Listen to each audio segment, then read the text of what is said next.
The alarms started screaming 3 seconds before the chamber doors failed.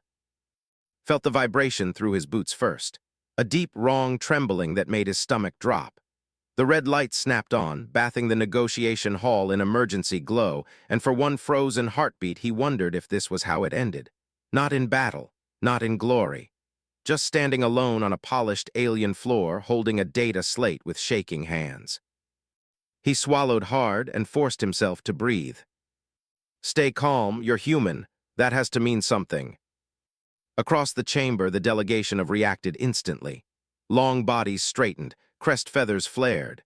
Their guards raised plasma staves in perfect, frightening unison, was suddenly very aware of how small he looked by comparison. One human envoy, no armor, no weapon, no backup. Just him. The central hollow table flickered and died.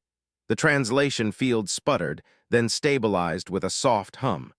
That hum was the only thing keeping the situation from turning fatal. Lifted his hands slowly, palms open. His heart slammed against his ribs. He could already imagine the headlines if he failed. Human diplomat executed after protocol breach. That was when Commander Lyra stepped forward. She moved differently than the others. Where the guards were sharp and rigid, Lyra flowed. Tall, slate-blue skin marked with silver bands of rank, eyes like cut amber that never missed anything. She had been impossible to read since the talks began 3 weeks ago. Until now. Stand down, she said sharply to her guards. They hesitated. His pulse spiked. Lyra turned her gaze to them and something in her posture changed. Authority hardened her voice. That is an order. The staves lowered. Released a breath he did not realize he was holding. Then the alarms cut out completely. Silence fell over the hall like a held breath. Lyra turned to him, her eyes locked onto his face, searching, measuring. Felt exposed in a way no interrogation had ever made him feel. The system failure was not your doing, she said. The translator rendered her words smoothly, but her tone carried something else. Tension, fear. I swear it wasn't, said quickly. I was just... I know. That stopped him. She stepped closer. The distance between them closed until could see the faint scars along her jawline. Warrior marks, survivor marks. The Council will interpret this as sabotage, she continued. They already distrust your species. Laughed once, short and bitter. That makes 2 of us. Her mouth curved slightly, not quite a smile. The doors at the far end of the hall boomed open. Elder entered, flanked by aides, his presence heavy and oppressive. His gaze snapped to like a blade. This human stands at the center of yet another disruption, said coldly. Remove him. The guards shifted again. His mind raced. He could argue, beg, cite protocols, none of it would matter. This was where humanity usually failed. Too soft, too slow, too alone. Then Lyra did something no one expected. She stepped fully in front of. Gasps rippled through the chamber. He will not be removed, she said. His crest flared in outrage. You overstep, Commander. I invoke compact bond, Lyra replied. The words hit the room like a shockwave. Froze, you're what? She did not look back at him. Her voice remained steady, but her breathing had changed. Faster, like she was afraid. I name Cross, she said clearly and formally, as my partner. The translator hesitated for half a second, as if shocked itself, before finishing the sentence. Partner. The guards recoiled. The elders shouted. Ancient laws were being dragged into the light. His entire world tilted. What? He whispered. Lyra finally turned her head just enough to meet his eyes. There was fear there and something else. Determination, hope. I needed authority, she said quietly, and I trust you. Trust. No one had ever used that word about him in a room like this. Stared at them both, horror and fury warring on his face. You bind your fate to a human. Yes, Lyra said, and by our law you cannot touch him without touching me. Silence crashed down again. Sneeze felt weak. His life, his species, his future had just pivoted on a single word he never expected to hear. Partner. He had no idea what it truly meant in culture. But as Lyra reached back and took his hand, claws gentle, grip firm, he realized one terrifying truth. Whatever she had just done, there was no going back. And the universe was about to make them both pay for it. The chamber did not explode into violence. That was the first surprise. The second was the silence. Stood there, Lyra's hand still wrapped around his, her skin warm and steady despite the storm she had unleashed. The council members stared as if reality itself had glitched. Compact bond was not a threat. It was a truth written into their oldest laws, a truth that could not be argued away. Elder recovered first. You would disgrace your lineage for a creature who cannot even survive our gravity unaided, he hissed. Lyra did not release. If anything, her grip tightened. He has survived worse, she replied. And he stands here without armor, without weapons, willingly. That alone earns respect. Swallowed, his mouth was dry. Every eye in the hall burned into him, searching for weakness. He could feel the weight of centuries pressing down on his spine. Say something, his mind screamed. He cleared his throat. I didn't come here to threaten anyone. I came because my people are dying too. That earned murmurs. Tilted his head. Humans are not bound to this system's wars. No, said, but we are bound to consequences, same as you. Lyra's eyes flicked to him, surprised. Did not look away. He had no idea what being her partner truly meant, but he knew one thing. If he stood silent now, he would never deserve the word. The council after that, not in defeat, in calculation. 2 guards escorted and Lyra through the inner corridors of the citadel. The walls curved organically, etched with glowing symbols that shifted as they passed. This was the heart of power. No human had ever been allowed this deep. His pulse refused to slow. When the doors sealed behind them in a private chamber, Lyra finally let go. The moment her hand left his, the weight hit him. What the hell was that? Demanded, voice cracking despite himself. She turned away, bracing her hands against a stone console. For the first time since he met her, her shoulders sagged. It was survival, she said softly. For who? He asked. She laughed once bitter, for both of us. She faced him again.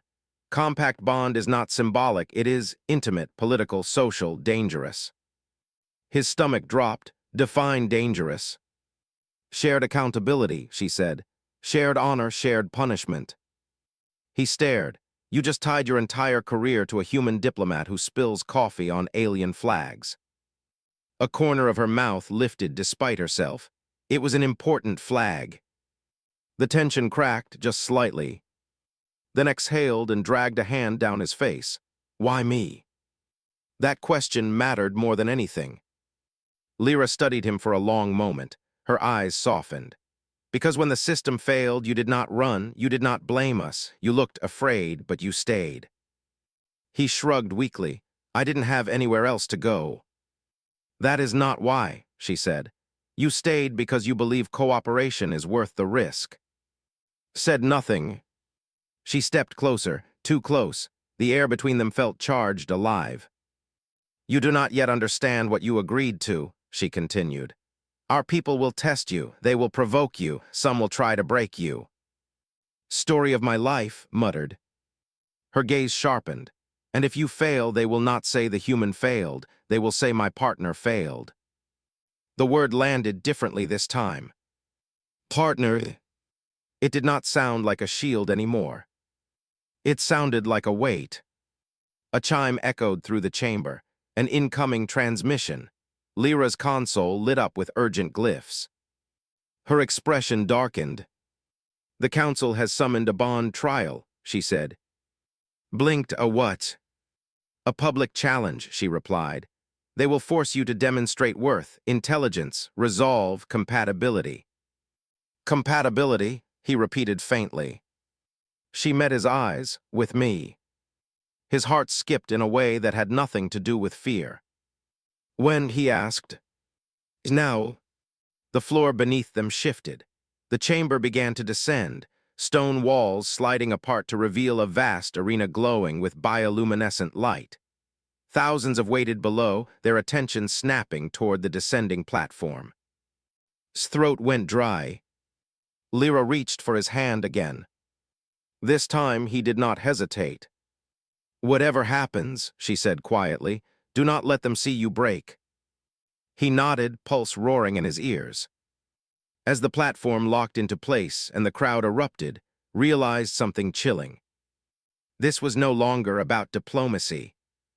This was about proving that a human could stand beside her. And if he failed, the universe would remember it forever. The arena stretched before him like a living organism. The floor pulsed with faint light, shifting patterns that reminded of rivers flowing in reverse. Thousands of eyes fixed on him. Thousands of expectations. Thousands of centuries of tradition that he had no right to touch. He gripped Lyra's hand, searching for a lifeline. She squeezed back, steady, grounding, unflinching. A voice boomed through the arena, resonating in his chest like a physical blow.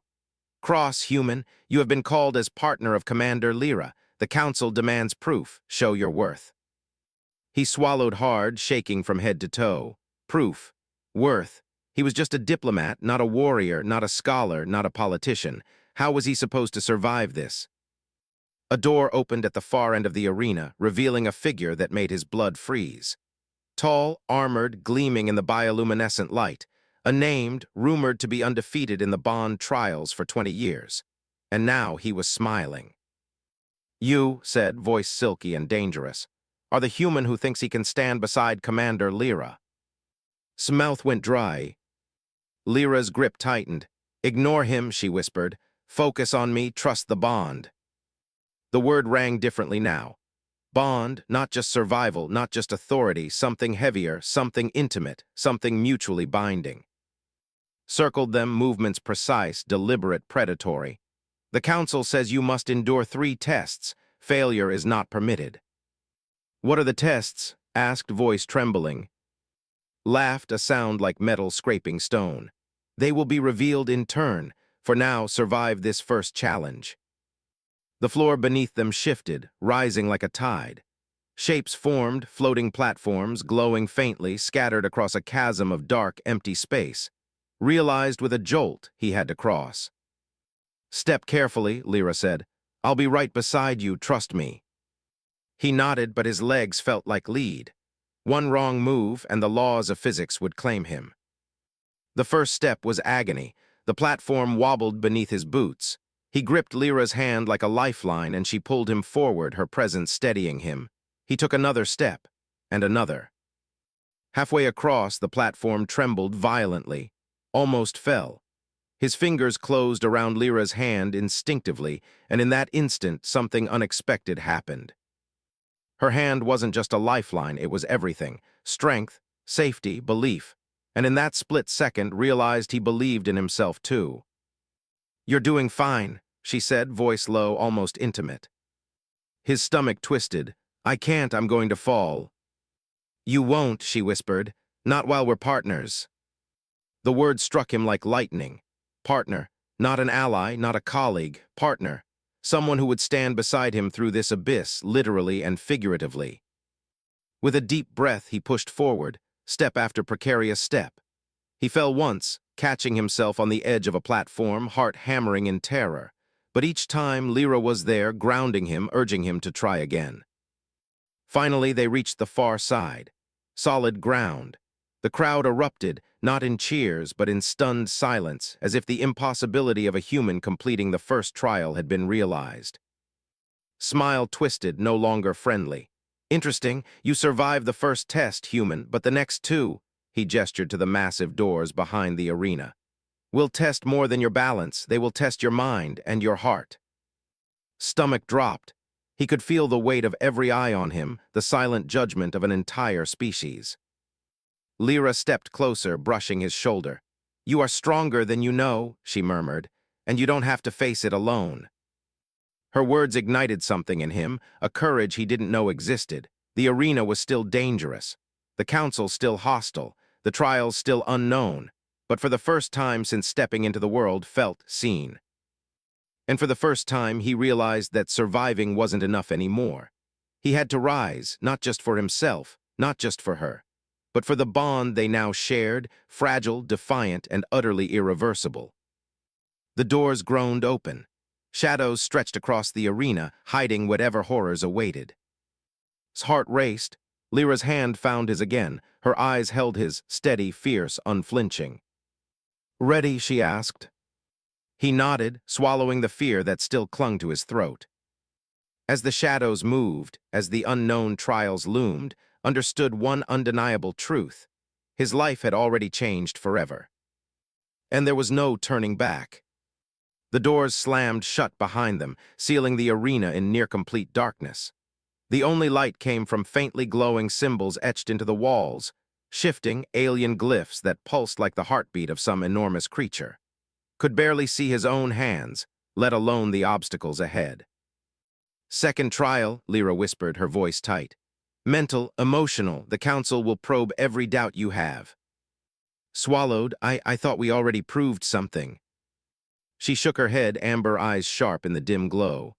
"This isn't about proof. It's about compatibility, about trust, about how far you're willing to go for me, for us." The floor beneath them trembled, then split open into a vast chasm. Floating orbs of light drifted in the void, each one flickering with faces, memories, or illusions. Wasn't sure. They seemed familiar, and yet alien.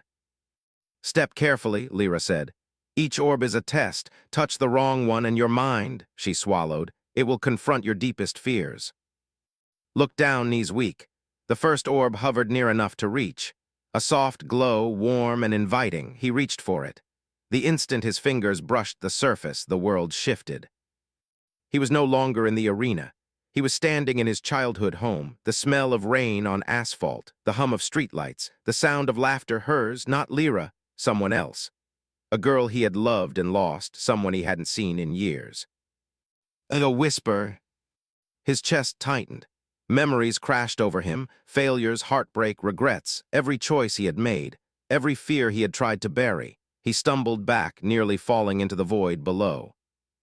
"Focus," Lyra's voice echoed, not physically but in his mind. Somehow she was there beside him, holding him steady. "You're not alone," she said. "Remember the bond." Partner, the word surged through him, through fear, through memories, through guilt. Lyra wasn't just guiding him, she was anchoring him. He took a deep breath, reached for another orb. Each one challenged him differently. Some whispered doubts about his worth. Others replayed failures in vivid, painful detail. And yet with Lyra there, he could move forward. Step by trembling step, he confronted everything the Council had hoped would break him. Hours or minutes passed. Time felt meaningless. The orbs twisted reality, distorted memory, dredged up shame, yet pressed on. Every time he faltered, Lyra's hand was there. Every time he doubted himself, her eyes reminded him of why he was here, why he mattered. Finally, the last orb shimmered differently. Clear, stable, he touched it and the world snapped back into the arena. The chasm vanished. The crowd's eyes bore into him, waiting for failure. Stepped forward, expression tight. "You survived." His voice was almost begrudging. "I did not think it possible." His chest heaved. Every muscle screamed exhaustion, but he felt something deeper than relief. Triumph. Not because he had passed the Council's tests, but because he had learned he could rise when everything seemed designed to crush him. Lyra's smile was soft but fierce. "You did well," she said, her hand found his again. "I knew you could." Shook his head, awestruck. I don't know how I survived that."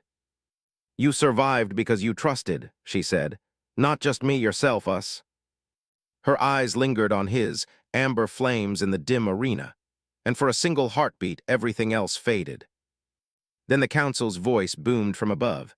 "The final trial awaits." Stomach dropped. He had thought the worst was behind him. He had survived fear, shame, memory itself. But the final trial was still unknown. And he could feel it in the marrow of his bones. It would not just test his mind, it would test his heart. He looked at Lyra hand in hand and realized something terrifying and exhilarating. He wasn't just fighting for survival anymore. He was fighting for her. And for the first time, he understood what being her partner truly meant. The doors ahead opened with a grinding echo, revealing a path bathed in blinding light. Shadows stretched behind them, alive, waiting. Inhaled sharply. The moment they stepped forward, nothing would ever be the same. The crowd fell silent, the tension palpable. The universe seemed to hold its breath. And realized, this was the moment that would define not just his life, but everything he believed he could be. The blinding light burned his eyes. He squinted, shielding his face, and when it dimmed, he saw the final chamber. It was unlike anything he had imagined, a vast expanse of glass-like floors suspended over a starry void. Waves of color shimmered across the surface, forming patterns that seemed alive, reacting to every heartbeat. Lyra stepped beside him, her hand finding his instantly. Her touch was warm, grounding. "This is it," she said softly. "The final trial." Swallowed, his legs trembled under him, not from fear of falling, but from the sense of gravity the moment carried. The council's voice echoed through the chamber. To survive, the human must demonstrate courage, insight, and the bond that unites him with Commander Lyra. Fail, and the bond and the human will be severed. Severed. The word sliced through him like ice. Appeared again, though this time his expression was different. Less mockery, more anticipation. "This trial tests your heart," he said. "Not your mind, not your body, your heart. If you falter emotionally, you fail." His pulse spiked. The ground beneath their feet shimmered. Shapes formed in the glass, flickering faces of he had only met briefly. But then the images shifted, and he saw something else. Flashes of Lyra's life, battles he had never known, losses too deep to speak of, moments of vulnerability no one else had witnessed. "Your turn," said. "See, understand, connect." Felt his chest tighten. He realized the trial wasn't just about endurance. It was about empathy, about truly seeing her, about loving her, not just as a partner in law or politics, but as a person. He looked at Lyra, whose hands trembled slightly, her eyes raw and open. I see you," he whispered. "I see all of you, every scar, every fear, and I don't turn away." Her breath caught, the light around them pulsed. The glass beneath them shifted, forming a bridge toward the center of the chamber. But as he stepped forward, shadows emerged. Dark, clawed figures, the fears of both of them made manifest. Froze, the shadow of Lyra's worst enemy from her past lunged at her. Without thinking, he moved, grabbing her arm and pulling her behind him. "Not today," he said, voice shaking. The shadows recoiled and the arena quivered. Lyra's eyes widened. He held her close. "We face it together as partners." Her lips pressed briefly to his cheek. A spark passed between them, not the trial, not the council, not the universe, them. The shadows attacked again, this time his own fears manifesting, failures, regrets, doubts. He faltered, stumbling on the glass floor, heart hammering. Lyra steadied him with one hand, eyes fierce. "You are stronger than you think," she said. "Look at me, trust the bond." He did, and in that moment he understood something profound.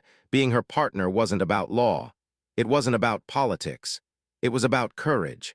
And courage, he realized, was choosing to stand beside someone even when the universe tried to tear you apart. Step by trembling step, they moved forward together, shadows dissolving as their bond radiated outward. The chamber pulsed, then fell silent. The council's voices echoed, but softer now, respectful. Stepped forward, bowing slightly. "I underestimated you both. The bond is real, unbreakable. You have survived." Exhaled, relief washing through him like waves. He looked at Lyra, still holding his hand, and for the first time truly saw her, not as commander, not as a challenge, but as someone he could trust with everything. Her voice was quiet. "You didn't just survive, you chose me, you chose us, and that changes everything." The words hit him in a way that shook his very core. Everything he had thought he knew about himself, about courage, about love, it all pivoted in that single moment. He realized then, fully, without doubt, he was no longer just a diplomat. He was not just human, he was her partner. And for the first time in his life, he felt truly, completely alive. The chamber walls dissolved into light, revealing the stars beyond. The council's judgment had ended, but knew the universe would remember this day. He turned to Lyra, and she smiled, the kind of smile that held both triumph and relief, danger and warmth. "Partner," he whispered. "Yes," she replied, leaning closer. "Partner." And in that instant, everything changed. The citadel was quieter than expected. The trial was over, but silence stretched heavy over the corridors, as if the walls themselves were holding their breath. News of their success spread quickly, but it carried whispers, too, of scandal, of audacity, of a human surviving the trials and binding himself to a commander. Walked beside Lyra, hands still clasped in hers. Every step felt surreal. The weight of the compact bond pressed on him not as fear but as responsibility. He was part of her now in every sense the law allowed, and some ways it didn't. "You did well," Lyra said quietly, eyes forward. Her tone was soft, but there was steel beneath it. "The council respects courage, but respect can turn on a dime." Swallowed, "I didn't think it was possible to feel like this," he admitted. "Like I belong somewhere." Her fingers brushed his hand, and he felt a spark that had nothing to do with the trials. "You belong with me," she said simply. "But that doesn't mean they won't challenge us. Politics are never quiet." And she was right. As they turned a corner, the first challenge appeared. A delegation of high-ranking, their crests flared in disgust, blocked the path. One stepped forward, his voice like ice. "Commander Lyra, human, you disgrace the compact bond. The council demands reassessment. You cannot tie our honor to a mortal." Fro's old instincts, the diplomat, the negotiator, kicked in. He opened his mouth to speak, but Lyra squeezed his hand, her amber eyes locked on his. "Let me," she said. She straightened, voice ringing. "We passed the trial. The council witnessed it. No law binds them to oppose us now. But if you wish to challenge our bond, do so with courage, not cowardice." The bristled, tension crackled like lightning, felt his pulse in his ears. This was the true test, outside the trials in the raw, political battlefield of her world. One of the delegates stepped closer, sneering. "A human, no matter how clever, cannot comprehend our ways. You drag her honor into the mud." His chest tightened. The words stung not just as an accusation, but as a challenge to everything he had risked. He took a deep breath. He wasn't just a diplomat anymore. He was her partner. That meant standing with her, not behind her. He stepped forward. "You underestimate humanity," he said, voice steady despite the fire in his chest. "But I've learned something here. Courage isn't about strength or knowledge. It's about choosing to stand beside someone when everything else tells you to run. I choose Commander Lyra, I choose this bond, and I do not flinch." The room froze, every eye turned to him, whispers rippled, some incredulous, some impressed. Lyra's lips curved slightly, and for the first time saw relief in her expression. Then came the shock. From behind the delegates a shadow shifted, Lyra stiffened, her eyes narrowed. She said, voice low, "There's something you need to know about me, something the council doesn't want anyone to see." Stomach dropped. "What is it?" She hesitated, then pulled him into a narrow passage. The walls glowed faintly with protective glyphs, isolating them from prying eyes. "I didn't just survive these trials because of skill or courage," she admitted, her voice barely a whisper. "I survived because I made a pact before you, with someone who betrayed me, someone who wanted the bond for power, not trust. They destroyed lives, and I swore I'd never let that happen again." Felt the weight of her confession settle over him. Danger, betrayal, fear. And yet, he also felt the trust she placed in him, choosing to share this secret. "You're not him," she said, gripping his hand tightly. "You're different. That's why I called you my partner, but now you must understand the bond isn't just law, it's risk, constant, endless risk." Nodded, "I understand, and I accept it. Every part, every danger, every consequence. I don't care about their politics, I care about you." Her amber eyes softened, shimmering with something between awe and relief. "Then, we face this together, all of it, no matter what the council tries to throw at us." And in that moment, realized something terrifying and beautiful. Being her partner wasn't just about surviving trials or earning respect. It was about standing beside someone who had every reason to fear attachment and choosing to be unafraid together. The corridor ahead hummed with danger and opportunity. Rivals lurked, secrets loomed, challenges waited, and yet for the first time didn't feel small. He was her partner, and nothing, not fear, not politics, not betrayal, could take that away. The night in the citadel was alive with whispers. Shadows moved along the walls, and every footstep echoed like a warning. And Lyra walked side by side, their hands intertwined, the bond between them unspoken but undeniable. The council's scrutiny had not faded. If anything, it had grown sharper. "You feel it too," Lyra murmured, her eyes scanning the darkened corridors.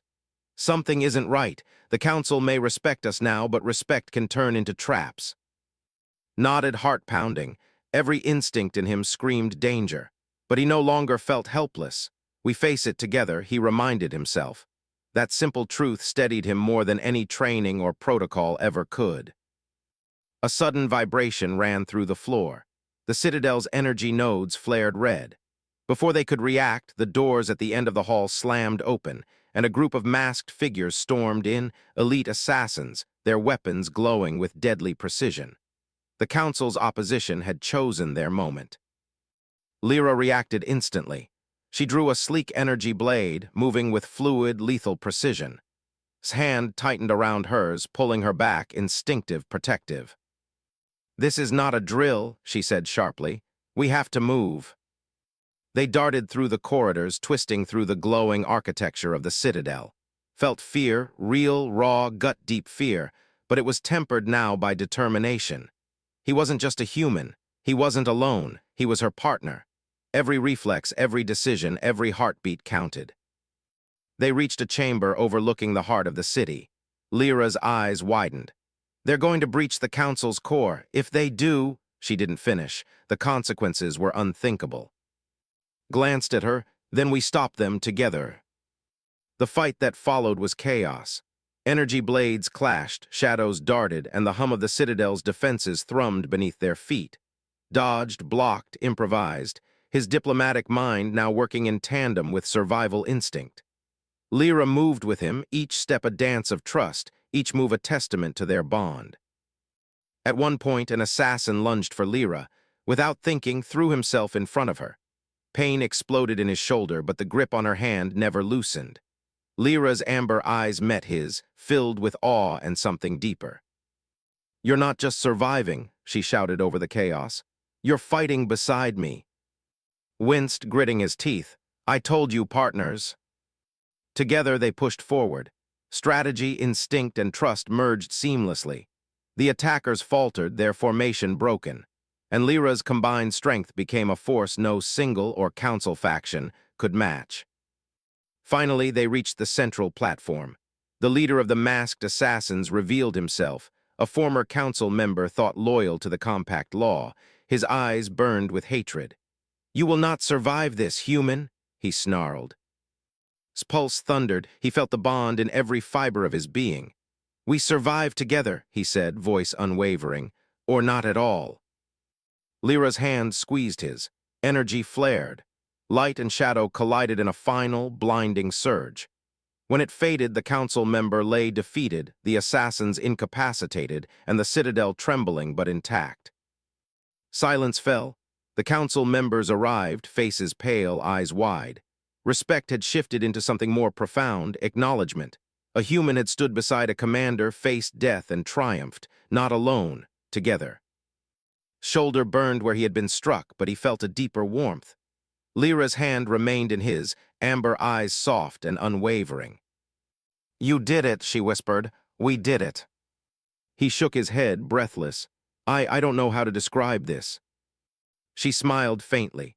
"Then don't, just feel it. This bond, our bond, is stronger than fear, stronger than politics, stronger than any council or law."